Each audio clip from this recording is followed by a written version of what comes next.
pemirsa juga pengen tahu sih, apa sih sebenarnya asuransi? Secara rangkuman tadi, tolong menolong. Assalamualaikum warahmatullahi wabarakatuh. Salam sejahtera untuk kita semua. Tayang perdana My Podcast My AC, ngobrol santai asuransi.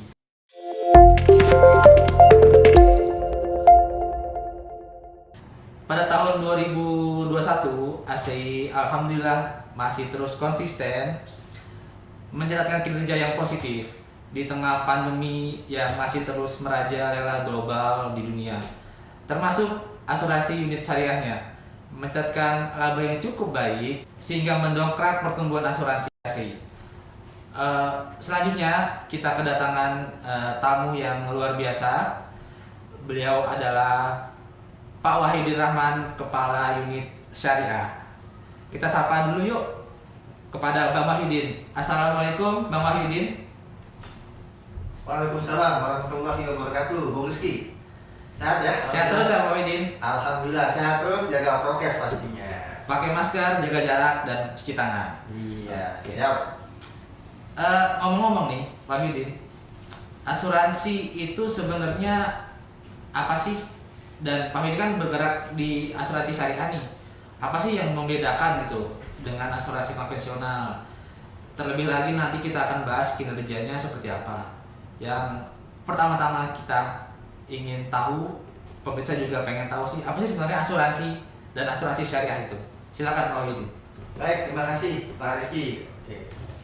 Luar biasa sekali nih diundang perdana tentunya ya di My Podcast My ACI luar biasa. Jadi sebelum kita masuk ke lebih dalam mengenai kinerja di unit usaha syariah PT Asuransi Asia Indonesia, saya mau menyampaikan dulu terkait apa sih itu asuransi syariah ya. Jadi ada 3 konsep yang saya rangkum dari pengertian asuransi syariah itu. Yang pertama adalah asuransi syariah usaha tolong menolong, saling melindungi, takaful dan ta'awuni serta takmin ya, antar sesama peserta. Nah, peserta ini membuat perkumpulan atau pool ya, menjadi satu kesatuan. Dana mereka iurannya itu dikumpulkan melalui namanya dana umat, dana tabaru namanya. Oh, dana tabaru ya. Dana tabaru Dana umat ya. Itu ada akadnya juga, Bung Rizky, namanya akad hibah. Akad hibah itu bagian dari akad tabaru. Tabaru itu konsepnya adalah voluntari, Pak Rizky. Jadi akad sosial. Itu yang pertama. Yeah. Lalu yang kedua, asuransi syariah ini menghindarkan namanya maghrib. Bukan sholat maghrib nih ya, Bu Rizky ya, dan teman-teman semua. Tapi maghrib di sini adalah singkatan. Oh, Panjangannya adalah maisir, judi. apa tuh judi maisir? Ya, judi. M ya maghrib, maisir. Betul, maghribnya M-A-nya judi, maisir ya. Lalu yang kedua, go-nya itu goror. Goror alias ketidakjelasan. Oh, goror ketidakjelasan, ketidakpastian. Iya. Terakhir adalah ribnya, riba. Oh, riba. Interest ya. Nah, ini adalah hal yang harus dihindari. Asuransi erat kaitannya dengan untung-untungan spekulatif. Nah, di asuransi syariah itu dihindari dengan adanya dana tabaru tadi ya. Apabila peserta tidak mengalami klaim, maka ada bagi hasil. Lalu apabila mengalami klaim, maka peserta mendapatkan ganti rugi dari peserta lainnya. Gitu. Ya, dia tolong menolong, dia dapat bagi hasil. Nah, kalau ketidakjelasan, kita ikhlasin aja di dana tabaru tersebut. Ya udah, kita uang hilang aja nih teman-teman ya. Kita kan karakteristiknya masyarakat Indonesia saling membantu, gotong royong. Tolong menolong. Apalagi kemarin ada open donasi pemuda-pemuda semua untuk NTB, banjir, NTT, Palestina, ya. Jadi gitu konsep asuransi. Nah, kalau sederhananya adalah seperti arisan. Oh, Gitu. Nah, sebelum masuk arisan saya mau ketiga dulu ya konsepnya. Yang ketiga adalah bahwa asuransi syariah ini ada akad yang jelas. akadnya jelas. Ya, Awal ya Pak ya. kerjasamanya Pasti. jelas. Contohnya antar peserta itu ada namanya akad tabaru. Ya, Lalu ada selanjutnya akad hibahnya, ya. Dan pengurusan investasinya adalah akad mudharabah. Mudharabah itu pembagian hasil lah sama sahibul mal, operator dan peserta.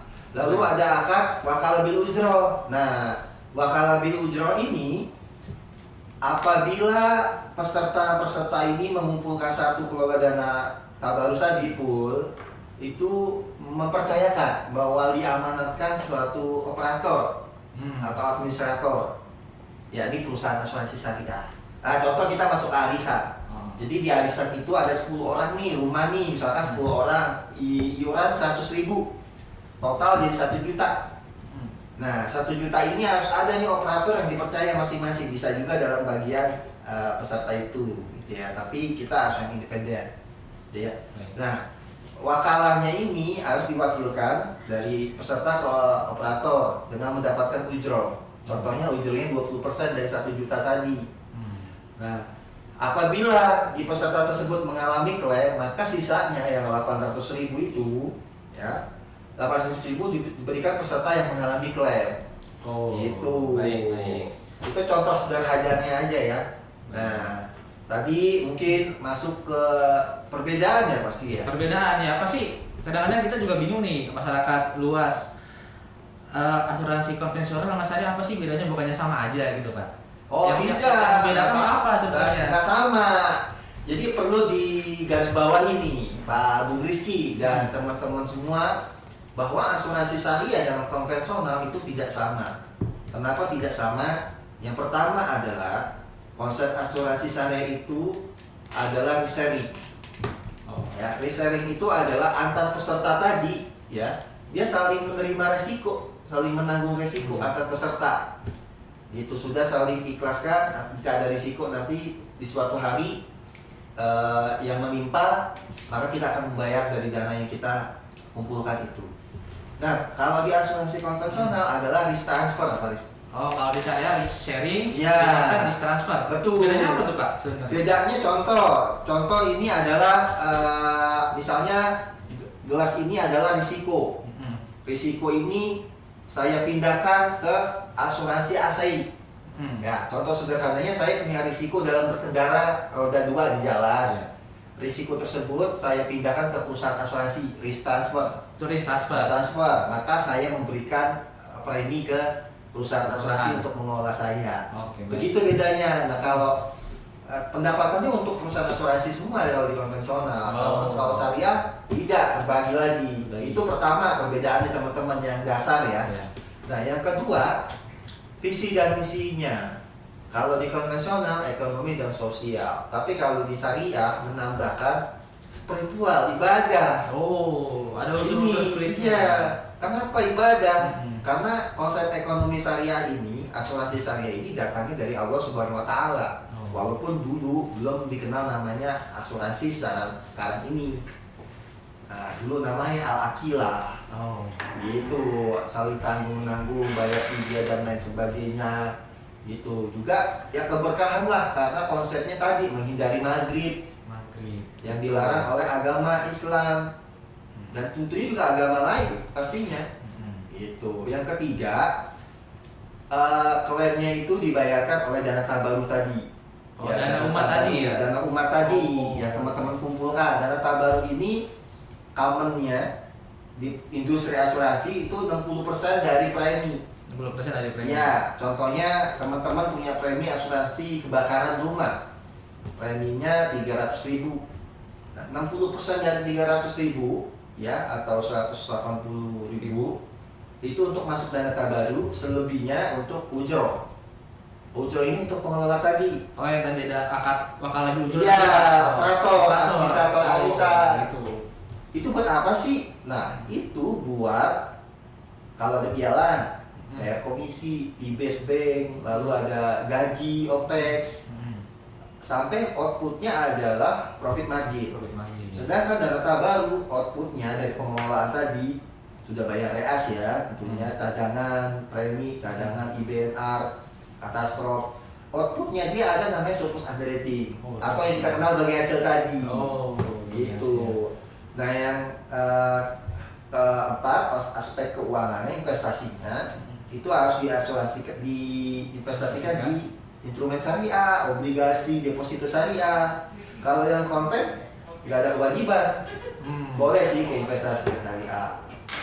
Jadi misalnya kalau kita investasi ke dana ke instrumen non syariah tidak boleh, kalau misalnya ke bank-bank konven tuh dilarang dalam. Nggak boleh investasi dari premi itu ke bank konven, nggak boleh.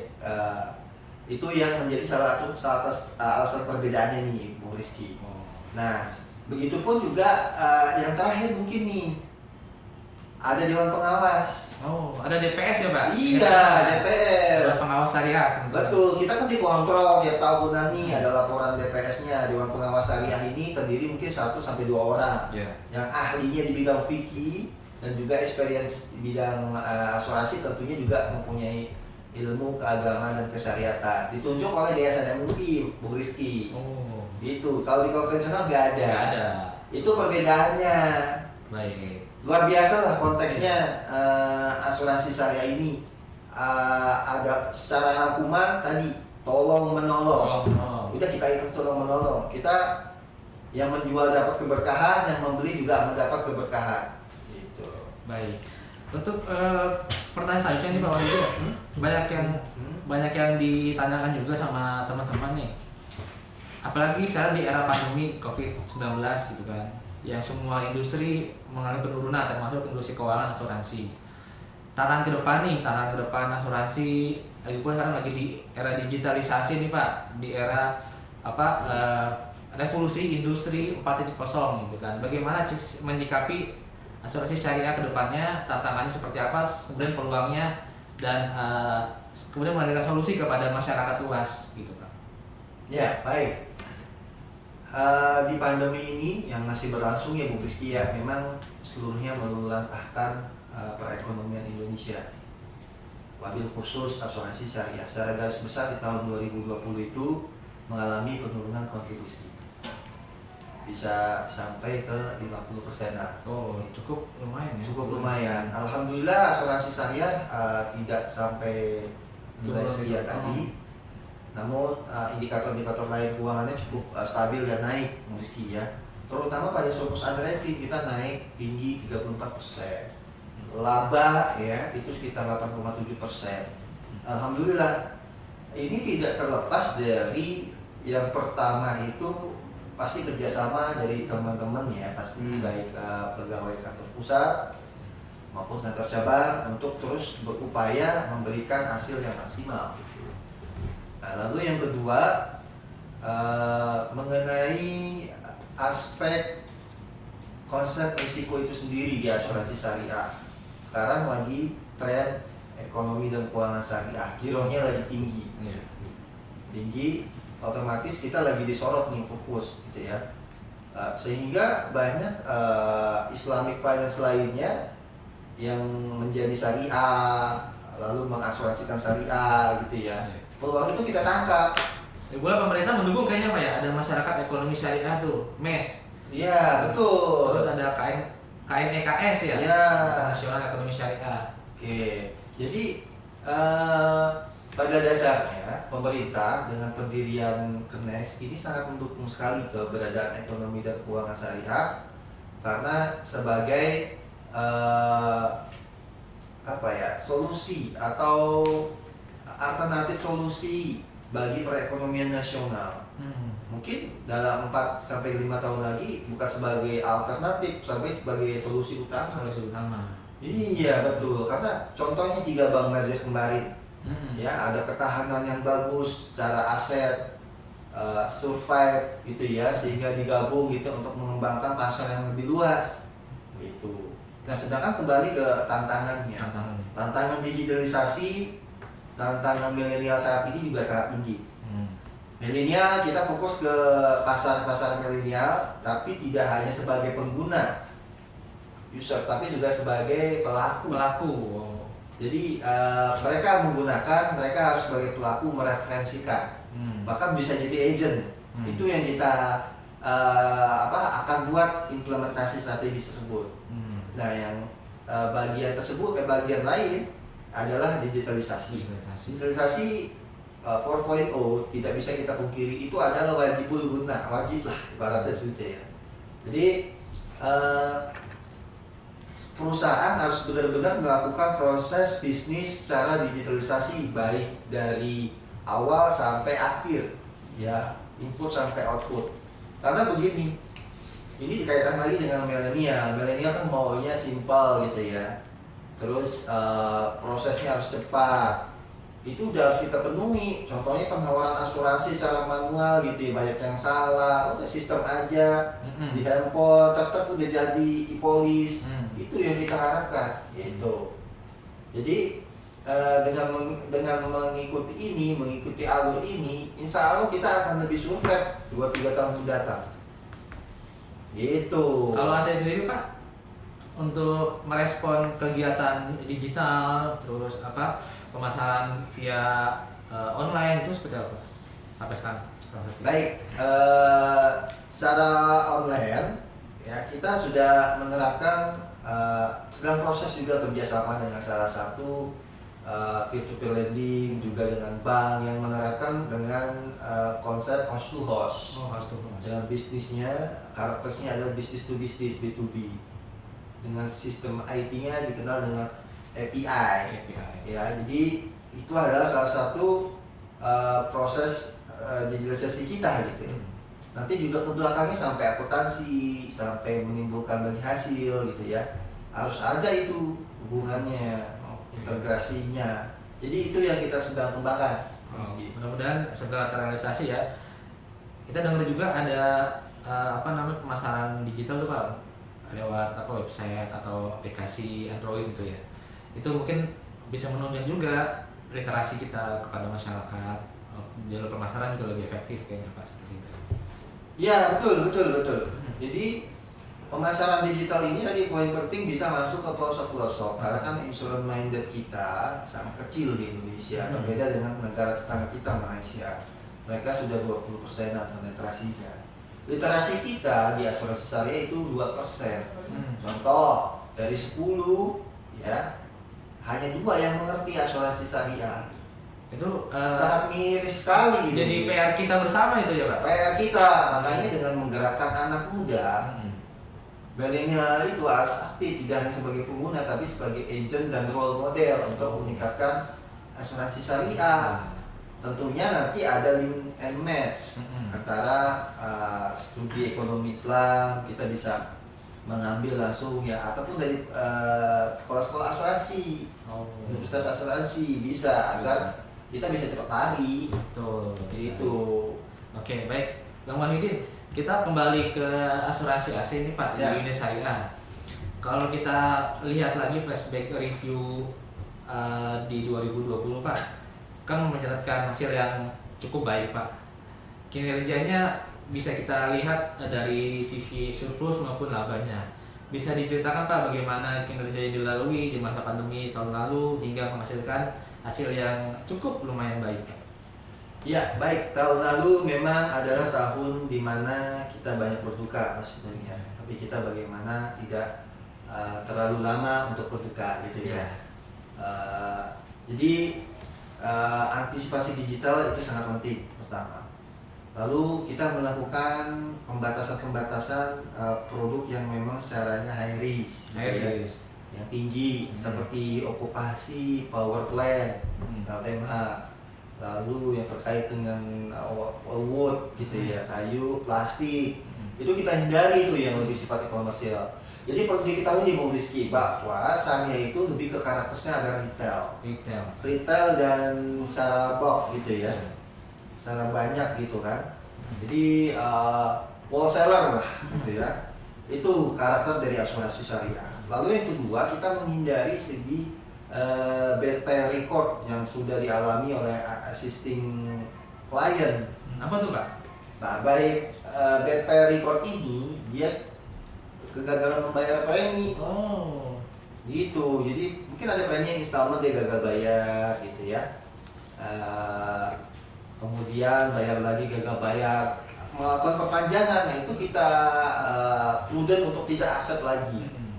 Seperti itu Itu. Terakhir mungkin kita hanya menggunakan produk-produk yang retail seperti asuransi kecelakaan diri untuk pelajar. Di AC ada namanya Pesona AC ini teman-teman. Pesona AC. Pesona AC untuk pelajar, mahasiswa dari usia PAUD sampai mahasiswa. Ya kita tawarkan saja ke universitas gitu kan. Wah itu premi banyak. Nanti kita buatin kartu nih. Kartu itu bisa langsung digital gitu ya, bisa klaim dan sebagainya. Itu salah satu semacam kartu siswa gitu Pak? Ya, jadi di situ bisa kartu siswa udah ada untuk asuransinya. Keren banget tuh ya. Keren kan? Keren. Selain itu juga ada asuransi malpraktek. Untuk memang lebih ke fokus ke segmen dokter. Tapi memang kita perlu tingkatkan karena bagus juga cara loss recordnya gitu ya. Dan yang terakhir mungkin lebih ke asuransi kebakaran kita berkendaraan kerjasama dengan Bank Syariah. Iya itu kita tingkatkan karena memang mayoritas itu banyak melakukan pembiayaan multiguna dan juga pembiayaan rumah. Dan itu harus melalui distribusi channel seperti perbankan syariah maupun multi finance. Itu. Baik. Oke, terima kasih Pak Udin penjelasannya. Ini mungkin pertanyaan terakhir Pak. Iklim asuransi syariah nih kalau kita amati dengan seksama sedang meningkat nih Pak, apalagi didukung dengan mergernya bank-bank syariah gitu ya, BNI Syariah, BRI Syariah dan Mandiri Syariah menjadi satu Bank Syariah Indonesia. Apa sih dampaknya kepada asuransi ACI, khususnya asuransi ACI Syariah? Kemudian kendala-kendalanya mungkin ada gitu ya, tapi masukan kepada teman-teman yang di luar sana gitu kan, yang enggan membeli asuransi syariah itu sebaiknya gimana sarannya gitu Pak? Sedangkan di iklim di ekonomi kita nih sedang hangat-hangatnya sedang mendukung, pemerintah juga mendukung adanya merger bank-bank syariah. Ya, kita harus dorong ke arah sana. Ya, tentunya dengan ada merger bank syariah ini dalam hal ini BSI kita juga fokus mendukung pastinya. Tapi kita perlu melakukan pembenahan baik secara internal. Ya ini tadi kembali lagi ke digitalisasi gitu ya dan perlu segmen milenial tentunya dan mungkin lebih fleksibel term and kondisinya untuk produk-produk yang personal atau retail itu. Nah, yang kedua kita akan mendorong karena di kita ini pasti ingin mengcover yang lebih luas, termasuk juga pun BSI menginginkan kita untuk mengcover.